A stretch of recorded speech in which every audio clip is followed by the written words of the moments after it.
بسم اللہ الرحمن الرحیم۔ السلام علیکم۔ حضرت لقمان کا بیٹا جب تجارت کے لیے جانے لگا تو وہ حضرت لقمان کی خدمت میں حاضر ہوا۔ تب حضرت لقمان کہنے لگے، اے بیٹا، جب جاؤ تو راستے میں ایک میدان پاؤ گے۔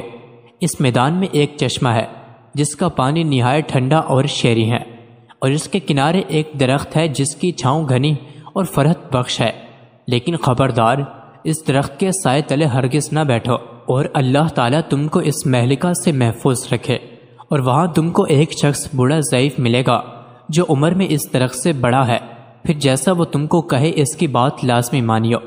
اور دوسری بات یہ کہ جب آگے جاؤ تو فلاں گاؤں میں وہ لوگ میرے دوست سے اور تم کو اپنے گھر لے جائیں گے تعظیم و تکریم سے، اور اس گاؤں میں ایک عورت ہے نہایت حسین و جمیل اور مالدار، بس تمہارا اس عورت سے نکاح کرنا چاہیں گے، لیکن تم ہرگز قبول نہ کرنا، اور خدا اس سے تمہیں اپنی پناہ میں رکھے۔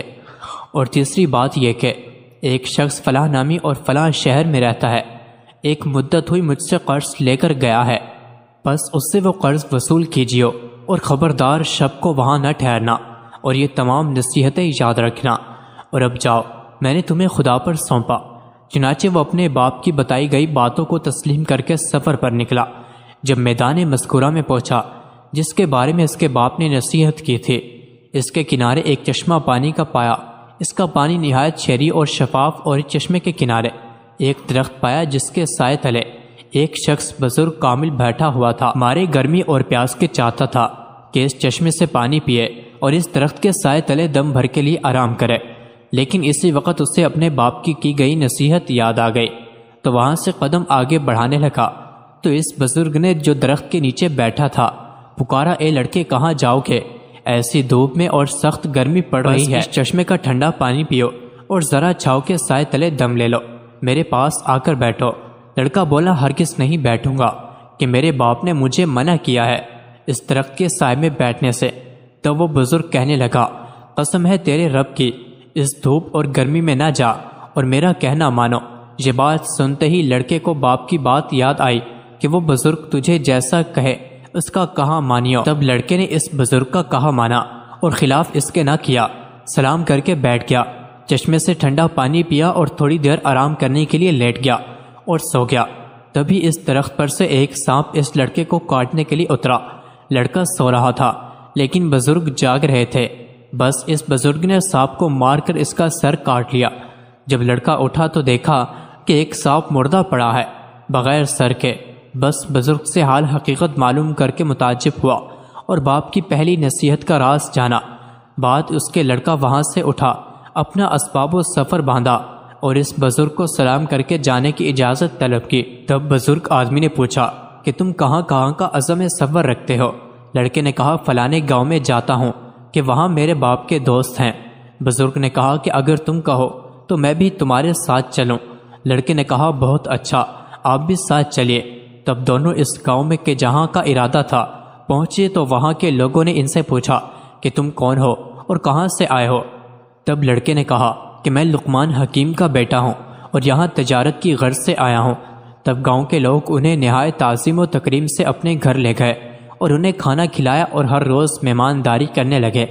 تب ایک دن کہنے لگے، اے لڑکے، ہماری قوم میں ایک عورت نہایت خوبصورت ہے، نیک بخت اور مالدار، اور حسب و نسب میں درست ہے، ہم چاہتے ہیں کہ تم سے اس کا نکاح کر دیں۔ یہ بات تمہارے واسطے اچھی ہوگی کہ مال و دولت خوب ہاتھ لگے گی۔ تب لڑکے نے کہا کہ میرے باپ نے اس سے منع کیا ہے کہ سفر میں کسی امر کی پابند نہ ہونا، ورنہ نقصان اور تکلیف اٹھاؤ گے۔ تب اس بزرگ نے جو ساتھ تھا کہنے لگا کہ جب یہاں کے سبھی رئیس آرزو مند ہیں اور اس کی گواہی دیتے ہیں، اور یہ بھی کہ وہ حسین و مالدار ہے، تو شادی کرنے میں کوئی مذائقہ نہیں اور کوئی اندیشہ نہ کر۔ لڑکے کی نصیحت یاد آئی کہ وہ بزرگ جو بھی کہے اس پر عمل کرنا۔ تب اس لڑکے نے بزرگ کے کہنے پر اس عورت سے نکاح کیا۔ تب ایک شخص اس قوم کے لڑکے کے پاس آیا اور کہنے لگا کہ میں حضرت لقمان کی بہت عظم و تکریم کرتا ہے، اس سبب سے تمہارا بھی خیر خواہ ہوں۔ تم نے ناحق اس عورت سے نکاح کیا، وہ بہت بری ہے اور قبل تم سے اپنے 9 شوہروں کو اپنی خلوت گاہ میں مار چکی ہے، بس اب تم کو بھی مار ڈالے گی۔ اگر تم بھلا چاہتے ہو تو کسی حلیے بہانے سے یہاں سے نکل جاؤ۔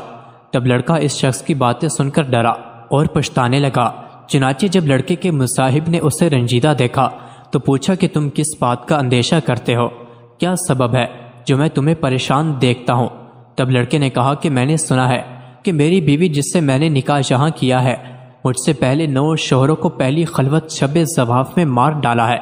ڈرتا ہوں کہ شاید مجھے بھی نہ مار ڈالے، اور شاید اسی بات کے سبب سے میرے باپ نے مجھے اس نکاح سے منع کیا تھا۔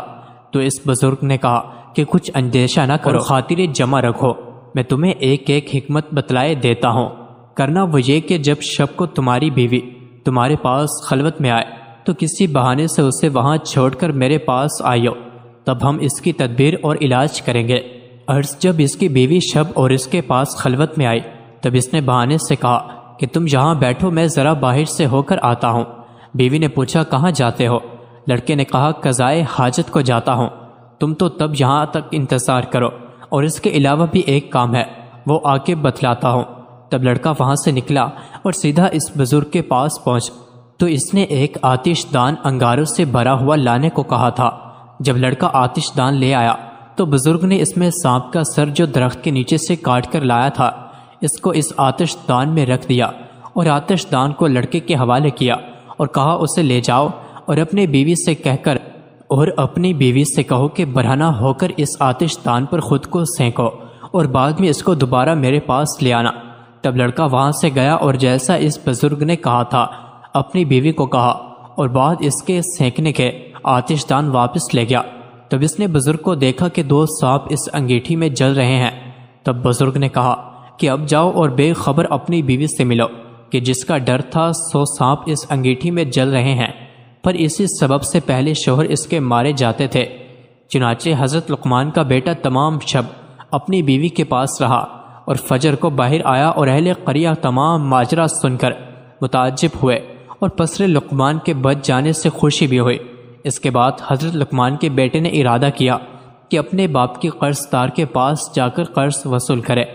تب اس نے بزرگ سے کہا کہ فلاں گاؤں میں ایک شخص کے پاس میرے باپ کا روپیہ ہے، سو میں چاہتا ہوں کہ جا کر اسے وصول کرو۔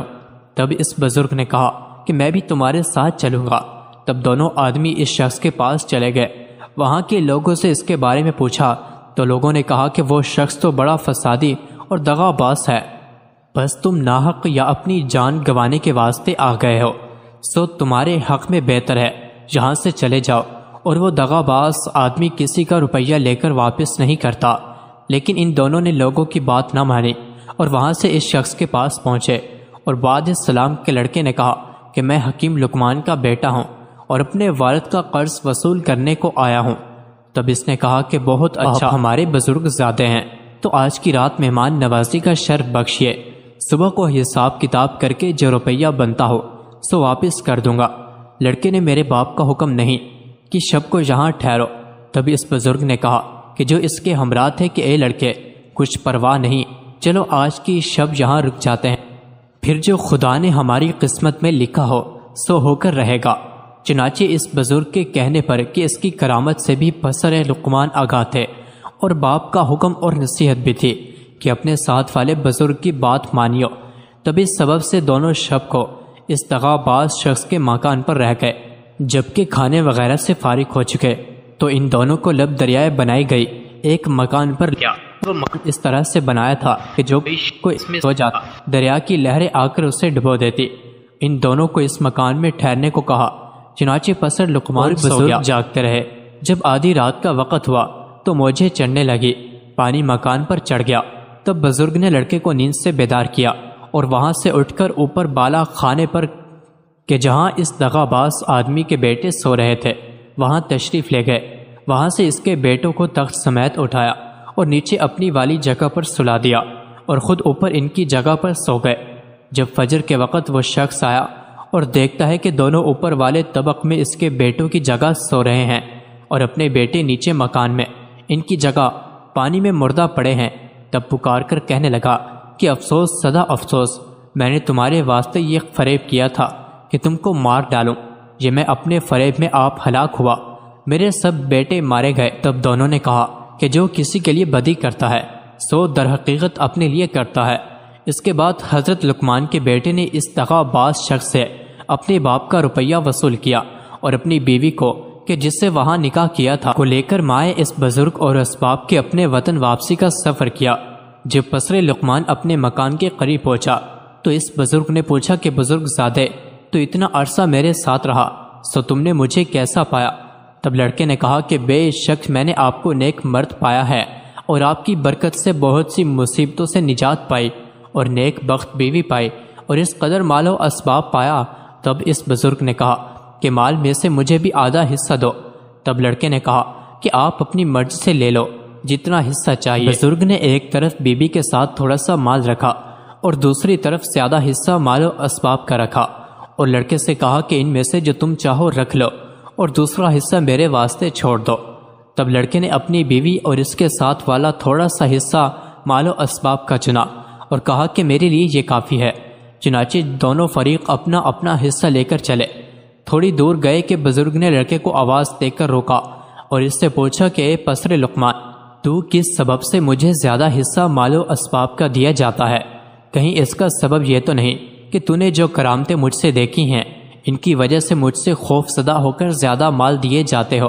لڑکے نے کہا کہ ایسا بالکل نہیں، بلکہ یہ تو اس سبب سے ہے کہ میں نے آپ کی برکت سے جو نفع اٹھایا اور مصیبتوں اور مشکلوں سے رہائی پائی، سو اس سب کے سب خوش ہو کر آپ کو یہ سب اپنی خوشی اور مرضی سے دیے جاتا ہوں۔ بزرگ نے کہا کہ اے لڑکے، تمہاری نیک نئی کے اور اعلیٰ ظرفی اور اعلیٰ اخلاق سے میں بہت خوش ہوں اور یہ سب مال و اسباب بھی تم ہی لیتے جاؤ، بھلا ہمارا اس دنیاوی مال و اسباب سے کیا کام؟